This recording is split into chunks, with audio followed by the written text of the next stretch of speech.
आज आपके समक्ष मेरी स्वरचित एक और लघु कथा मैं रख रहा हूँ। आशा है आपको मेरा यह प्रयत्न अच्छा लगा तो उसे आप शेयर करें अपने मित्रों को, अपने मिलने वालों को। सुबह 3 बजे जब पूरा शहर गहरी निद्रा में सो रहा होता है, उस समय एक व्यक्ति जिसका नाम है सुरेश, वह अपने घर से साइकिल लेकर निकलता है। कहाँ निकलता है सुबह 3 बजे सुरेश? एक बड़ा ही सामान्य से एक किराए के कमरे में वो जैसे तैसे जीवन यापन कर रहा है और 3 बजे वह अखबार बांटने के लिए घर से निकलता है। 3 बजे उठकर जहाँ पर शहर में अखबार एक साथ आते हैं वहाँ जाता है और जाकर अपने जो अखबारों का बंडल है वो लेकर वह एक एक घरों पर क्रमशः अखबार का एक छोटा सा रोल बनाकर फेंकता है। ना जाने सुबह 3 बजे उठकर उस अखबार को बेचने में इतना आनंद लेता वो कि अखबार के रोल बनाकर ऊपर किसी तीसरी दूसरी मंजिल पर कोई मकान है तो उसका ऐसा रोल फेंकता वो कि सीधा जाकर बालकनी में गिरता। किसी के किवाड़ पे, किसी के बरामदे में अखबार फेंक वो डालता और जाता और आनंद के साथ अपने इस कार्य को करता।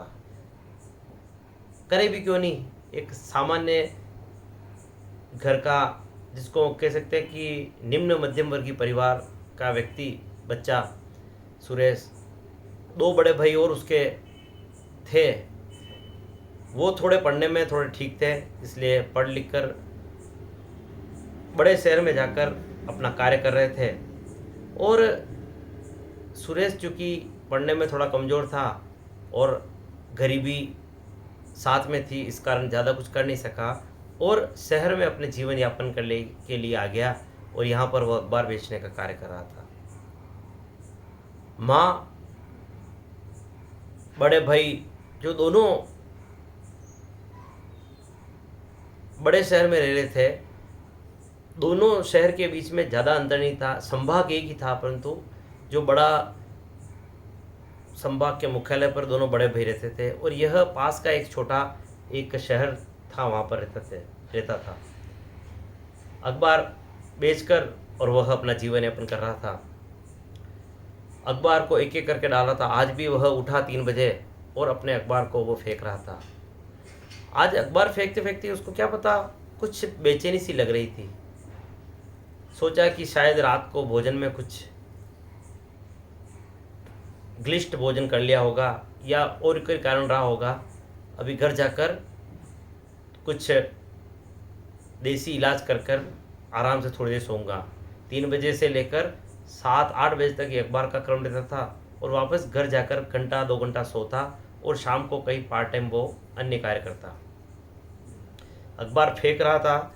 एक अखबार उसने फेंका एक बरामदे में, बालकनी में ज़ोर से, पर आज उसका निशाना चूका और जो उस बरामदे के अंदर बालकनी के अंदर जाना चाहिए था, उसकी अपेक्षा वह उसके रेलिंग से टकरा कर नीचे गिर गया। जैसे अखबार नीचे गिरा तो ज़मीन पर गिरते अखबार बिखर गया। जो सुरेश से उतरा उसने साइकिल से, उसने अखबार को पकड़ा।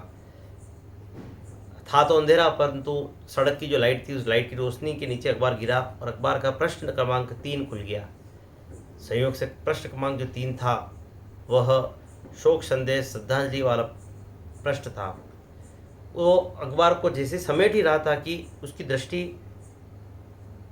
अखबार में एक खबर पर पड़ी, शोक संदेश पर। देखते ही वो अवाक रह गया। शोक संदेश में उसकी माँ का चित्र छपा हुआ था। माँ, ये कब हुआ? उसने देखा तो उसकी आंखों से अश्रु की धारा बहने लगी। मेरी माँ का स्वर्गवास हो गया और मुझे पता ही नहीं। मैं अखबार बाट फेंक रहा हूँ और इसमें तो उनके जो श्रद्धांजलि का कार्यक्रम या जिसको हम उठमना कहते हैं उसकी खबर छपी हुई है। सुरेश ने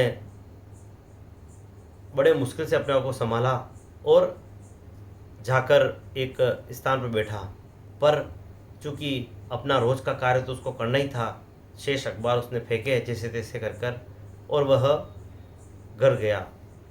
उसने मोबाइल अपने जेब से निकाला तो मोबाइल उसका चूँकि कुछ समय से ख़राब चल रहा था तो मोबाइल स्विच ऑफ था। घर गया और उसने मोबाइल को चार्ज किया और चार्ज कर कर बड़े भाई को फ़ोन लगाया और बोला, भैया ये क्या, माँ का के साथ ये कब हुआ? आप लोग ये सूचना देना भी उचित नहीं समझा। छोटा भाई हूँ, आपने मेरे को सूचना नहीं की। उसने बड़े भाई ने कहा कि सूचना, हम 3-4 घंटे तक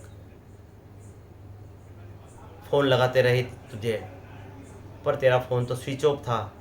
बड़ा प्रयत्न किया और तूने अभी अपना किराए का कमरा बदला, वो कहाँ लिया हमको पता नहीं।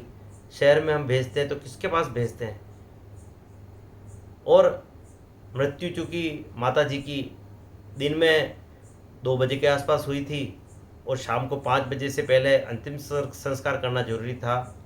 सभी रिश्तेदारों ने बोला कि सुरेश को सूचना अगर नहीं भी मिले पर अब माँ को रात्रि को रखना संभव नहीं है, अतः अंतिम संस्कार रात को करना पड़ा। सुरेश फ़ोन पर ही रोने लगा और कहा कि भैया मैं आ रहा हूँ, मेरा फ़ोन बंद हो या चल रहा हो, माँ की अस्थियाँ लेने के से मुझे वंचित मत करना, अस्थियों को मैं ही हरिद्वार लेकर जाऊँगा। भाई ने कहा नहीं तो आ, जल्दी आ। और वह सुरेश वहाँ से सीधा अपने गांव के लिए, जहाँ इसका पैतृक गांव था, वहाँ के लिए रवाना हो गया।